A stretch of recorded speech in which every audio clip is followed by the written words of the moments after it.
రెండు కూడా తెల్లగానే ఉంటాయి.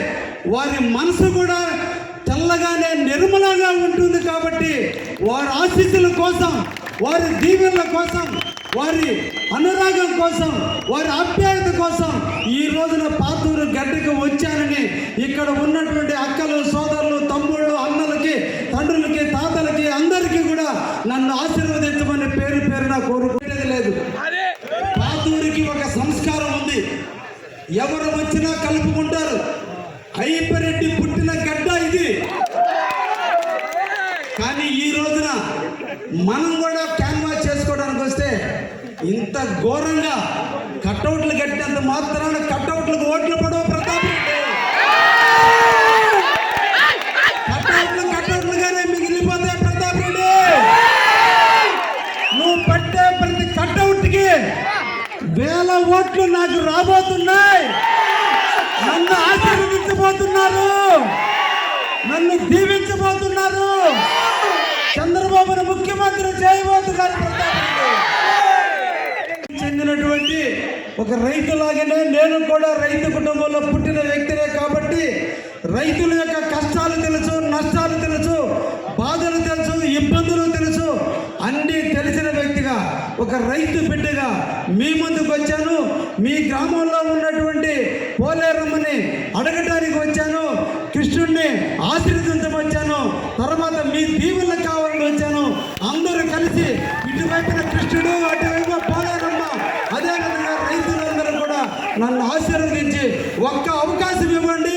పాతూరు అభివృద్ధి అంటే ఏంటో చేసి చూపిస్తారని ఈ సందర్భంగా నేను తెలియజేస్తున్నాను. ఈ సందర్భంగా అడుగుతున్నా, దాన్ని చర్చించేదానికి మన ఇద్దరం సిద్ధమా అని అంటున్నా. నన్ను మైనింగ్ మాఫియా అంటున్నావు.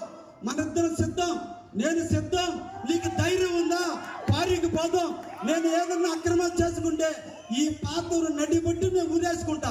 నువ్వు కానీ దానికి సిద్ధమని ప్రతాపం. ఒక పెయిడ్ ఆర్టిస్టులు పెట్టి వాళ్ళ జీవితాలతో ఆడుకొని ఈరోజు వాళ్ళ చేత పెట్టిస్తున్నారు. సోదరులారు, ఈ సమక్షంలో మీకు అందరూ కూడా ఒక విషయాన్ని చెప్పబోతున్నా.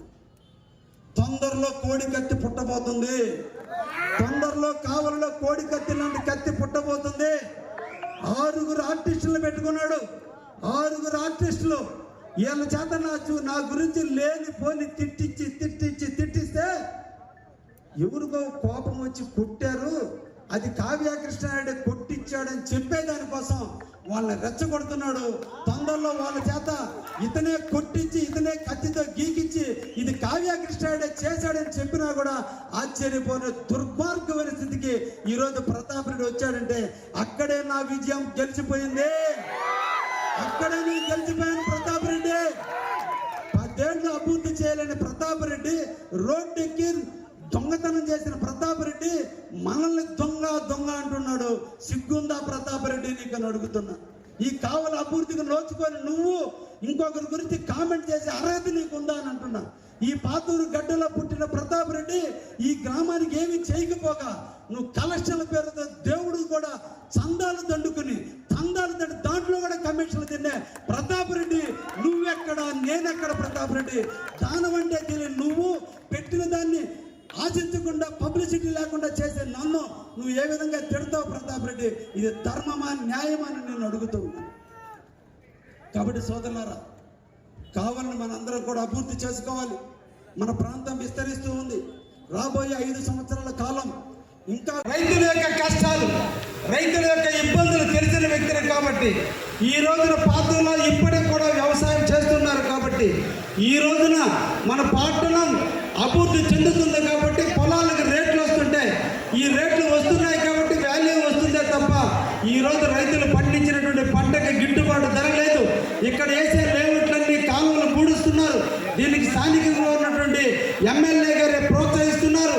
అటువంటి సందర్భంలో ఇక్కడ రైతులందరూ కూడా ఇబ్బంది పడుతున్నటువంటి విషయాన్ని కూడా మేము గమనించాం. తప్పకుండా మా ప్రభుత్వం వచ్చిన వెంటనే ఇందాక రామిరెడ్డి గారు చెప్పినట్టుగానే ప్రతి కాలువని తీసి రైతులకు నీళ్ళు